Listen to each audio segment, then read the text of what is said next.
Bilasizmi? Laktatsiyani patsienti o'zi bola emas, ona.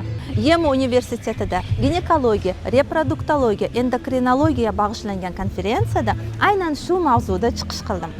Odatda biz ona suti bolaga qancha foydasi borligi haqida gapiramiz, lekin aslida ona sutidan boladan ham ko'ra onaga foydasi ko'proqligini unutamiz. Birinchi navbatda bu qandli diabet. Homiladorlik paytida qandli diabet rivojlangan bo'lsa, uni odatiy qandli diabetga o'tib ketmasligi uchun aynan laktatsiya yordam beradi. Agar ayolda ortiqcha vazn bo'lgan bo'lsa, uni o'z vazniga qayta olish uchun aynan laktatsiya yordam beradi. Laktatsiyaning asosiy gormonlari prolaktin, oksitotsinlarda biz faqat ona suti haqidagi o'rnini bilamiz, lekin ularda endokrin, metabolik ta'sirlarini bugungi konferensiyada juda ham chiroyli qilib gapirib berdim. Ko'pchilik onalar mana shunday konferensiyalarda tibbiyotdagi so'nggi ma'lumotlarni yig'ib bizga ham gapirib bering deb yozyapsizlar. Shuning uchun eng qaymoqlarni yig'ib, oxirgi yangiliklarni, mana shu kasalliklar haqidagi sizga taalluqli joyini vebinarda gapirib beraman. Vebinar qachon, qayerda, nechida bo'lishini o'tkazib yubormaslik uchun meni kuzatishni davom eting.